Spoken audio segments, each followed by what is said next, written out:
హల్లెలూయా. ప్రార్థన చేసుకొని దీని యొక్క వాక్యంలో కింద పరిశుద్ధాత్మ దేవుడు మనతో మాట్లాడలాగున్నా ప్రార్థన చేసుకుందాం.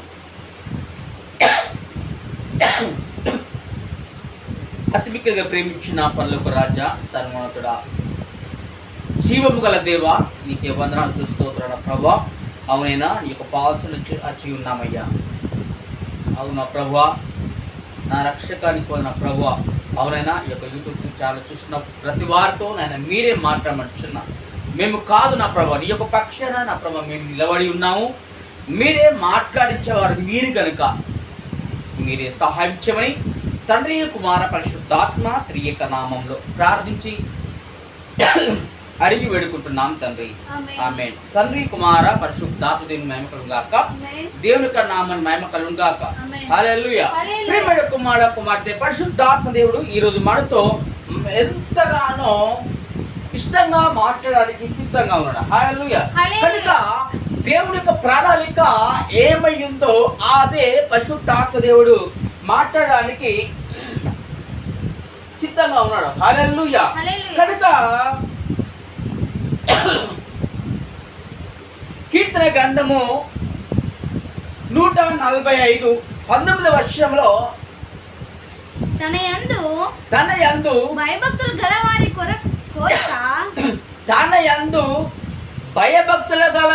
కోరిక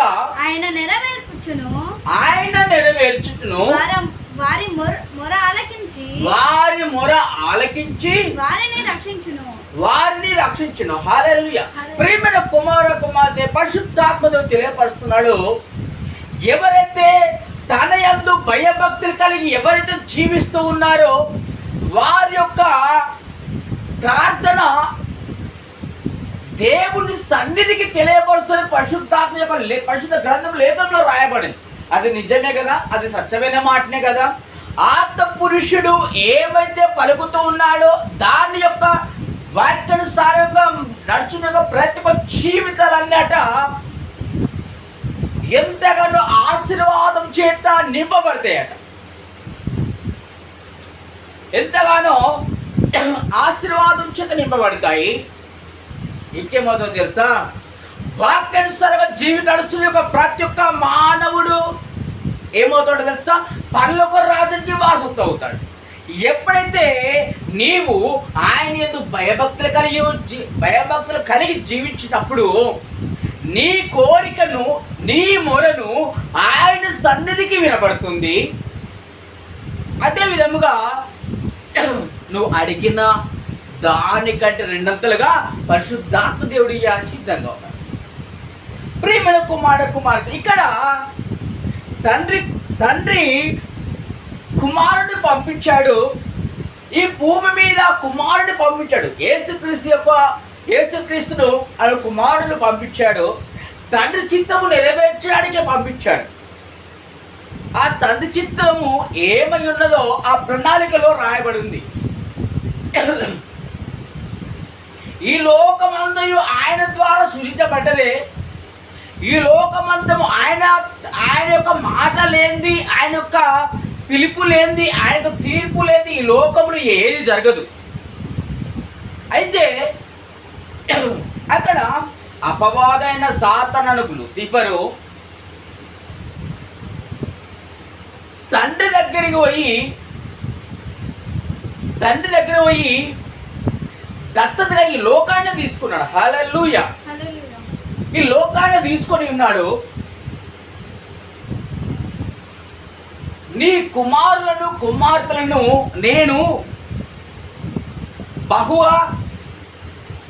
నేను ఎంతో సంతోషంగా పెంచుతాను అని తండ్రి దగ్గర మాట ఇచ్చి దత్తతగా తీసుకున్నాడు. ఆ దత్తత తీసుకున్న యొక్క లూసిఫరు తండ్రికి విరోధంగా మారాడు. ఎప్పుడైతే ఆస్తి లూసిఫర్ చేతులకు పోయిన తర్వాత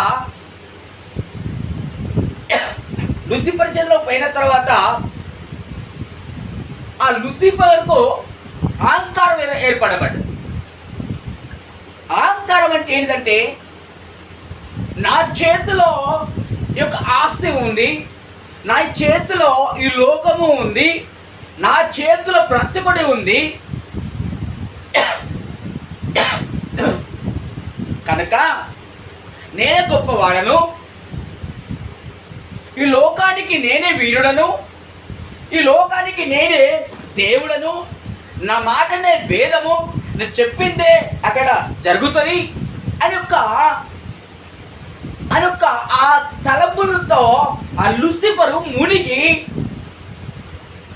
పాపము మార్గములు ఈయన నడుచుకుంటూ ఈ లోకమంతయు పాపములో నింపాడు. ఈ భాషికందల రామ పాపములో నింపబడ్డప్పుడు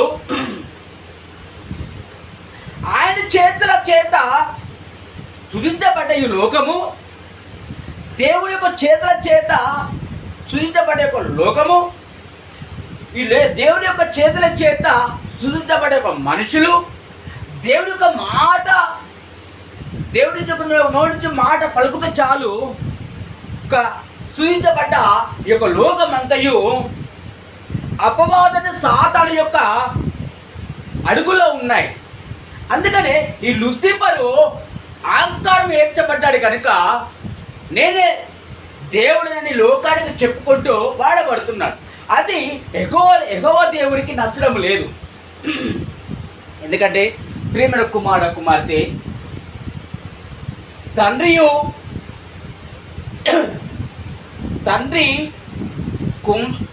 బాధ ఏంటంటే కుమారుడు చెడిపోతున్నాడంటే తండ్రి అని యొక్క కన్న తండ్రి ఎంత బాధపడుతుంటాడో, ఎంత వేదన పడుతుంటాడో అది మనకు తెలిసినదే కనుక యెహోవా దేవుడు కూడా ఆ బాధలో ఉన్నాడు.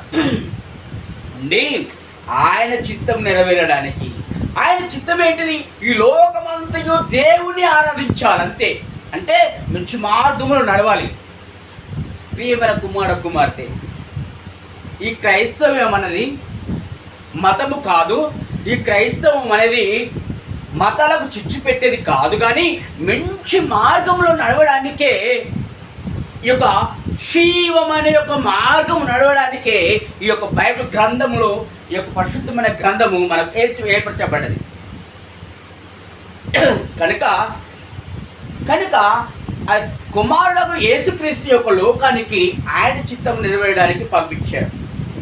కనుకనే ఆ యేసు ప్రభువుకు తెలుసు కలువరిలో రక్తం చిందించబడము తెలుసు, ఆ రక్తం ద్వారా పాపాలు కడగబడము కూడా తెలుసు. ఎందుకంటే తండ్రికి తెలియనిది కుమారుడికి తెలియదు, కుమారునికి తెలియనిది తండ్రికి తెలియదు. ఎందుకంటే అది ఏకైక యొక్క ఆత్మ సంబంధం కలిగిన యొక్క అనుబంధం. ఆయన చిత్తం నెరవేరడానికి కుమారుడుగా యేసుక్రీస్తు యొక్క లోకానికి వచ్చేసి రక్తము చిందించి మరణించి తిరిగి లేచాడు. కనుక ఆయన ఎందుకు భయభక్తి కలిగిన వారి యొక్క కోరికలు నెరవేర్చిన యొక్క బైబిల్ గ్రంథంలో ఇప్పుడు మనం చదివినట్టుగా కుమారుడు తండ్రి యొక్క భయభక్తి కలిగి తండ్రి చెప్పిన మాటకు నడుచుకుంటూ వెళ్ళాడు. చివరిగా ఏమన్నాడు? నా ఆత్మను నీకు అప్పచెప్పుచున్నాను అన్నాడు. అంటే ఎక్కడి నుంచి వచ్చిందో అక్కడికి ఆత్మ పోతుంది కనుక ఆ మాట మాట్లాడాడు. కనుక ప్రియమైన కుమార్తె దేవుని భయభక్తి కలిగి ఉండాలి. తండ్రి యొక్క అడుగులో నడుచు యొక్క క్రీస్తు నడిచినట్టుగా నిన్ను కూడా దేవుడే చూపించాడు. నీలో ఉన్న ఆత్మ కూడా ఆయన కలగ చేసిందే. కనుక దేవుడితో భయభక్తి కలిగిన యొక్క జీవితము ఆశీర్వాదకంగా ఉంటుంది. అదేవిధంగా ఆయన కృప నిరంతరం ఉంటుంది. నువ్వు అడిగిన ప్రతిదానికి రెండంతలుగా ఈయన సిద్ధంగా ఉన్నాడు. అదే కీర్తన 16:6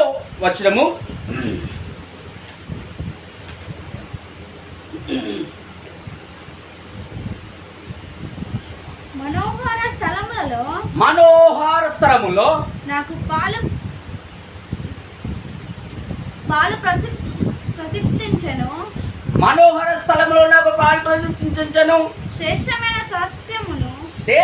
స్వస్థమును నాకు కలిగెను. 7వ వచనము. నాకు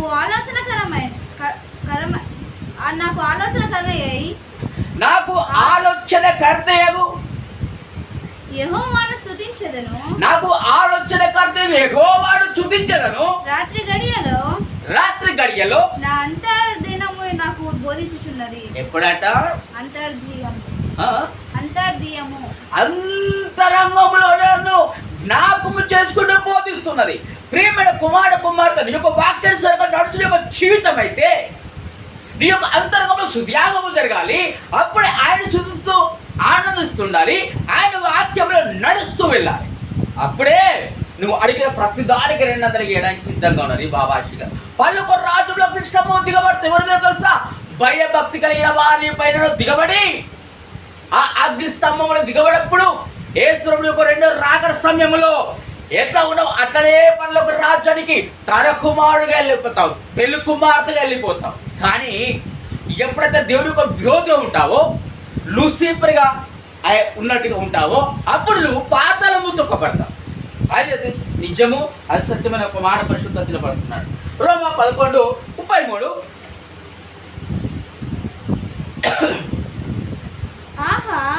ఆహా దేవుని బుద్ధి జ్ఞానము బహుకార్యము. ఆహా దేవుని బుద్ధి జ్ఞానము బహుకార్యములు ఎంతో గంభీరము. ఆయన తీర్పులు శోధింపనెంతో ఆశ్చర్యకార్యములు. ఆయన తీర్పుడు శోధింపు ఎంతో ఆశ్చర్యకరుడు. ఆయనను వ్యతిరేకంగా నువ్వు నడుస్తున్న ప్రేమ కుమార్తె దేవుడు ఖచ్చితంగా పరలోక రాజ్యంలో తీర్పులో నీకు దూతకి ఆజ్ఞలు ఇస్తూ ఉంటాడు. నీటిని తీసుకుపోయి నరకంలో పడేస్తాడు. అయితే పరిశుద్ధాత్మ యొక్క దేవునికి విరోధిగా నడిచిన వారి ప్రతి ఒక్క జీవితము అంతే. లోకానుసారమైన జీవితం కాదు. దేవుని యందు భయభక్తులు ఉండి జీవిస్తూ పరిశుద్ధాత్మ దేవుడిని ఇచ్చును గాక. కీర్తన 92:5 యెహోవా నీ కార్యములు ఎంతో దొడ్డవి. నీ కార్యములు ఎంతో దొడ్డవి. నీ ఆలోచనలు అతి గంభీరములు. ప్రియమైన కుమార్తె దేవుని యొక్క కార్యములు ఎంతో విలువైనవి. ఆయన ఆలోచనలు ఎంత శ్రేష్టమైనవి అంటే నీకు కొలవలేనివి, నువ్వు చొక్కలేనివి ఆయన యొక్క ఆలోచనలు. ప్రియమైన కుమార్తె నీ యొక్క జీవితం ఆలోచనలో ఉన్నావా? ఆయన కార్యములను నువ్వు మునిగి ఉన్నావా? నీ హృదయము వాక్యం చేత నింపబడి ఉన్నా. ఇప్పుడే తీర్మానం చేసుకో. దేవుని యందు భయభక్తుల యొక్క జీవితము, కోరికలు భయభక్తి కలిగి ఉండి నువ్వు కోరుచున్నప్పుడు, ఆయన సన్నిధిలో మొరపెట్టినప్పుడు పరిశుద్ధాత్మ దేవుడు నాకు సిద్ధంగా ఉన్నాడు. ప్రియమైన కుమార్తె నువ్వే ఇప్పుడే తీర్మానం చేసుకో. పరిశుద్ధాత్మ దేవుడు నిన్ను మార్చాలని సిద్ధంగా ఉంటున్నాడు. ప్రియమైన కుమార్తె నువ్వే ఇప్పుడే ఒకటి ప్రార్థించి, నా రక్షకుడా విమోచకుడా నా ప్రాణ ప్రియుడికి వందనాలు స్తోత్రం నా ప్రభావ. ఏ గొప్ప దేవుడు అని నమ్ముచున్న వారం కనుక మీరే సహాయం చేయమని ఇంటున్న ప్రతి ఒక్క మాట నా ప్రభావ మీరే ఫలించి సహాయం చేయమని తండ్రి కుమార పరిశుద్ధ ఆత్మ త్రియక నామంలో ప్రార్థించడుచున్నాం తండ్రి. ఆమేన్.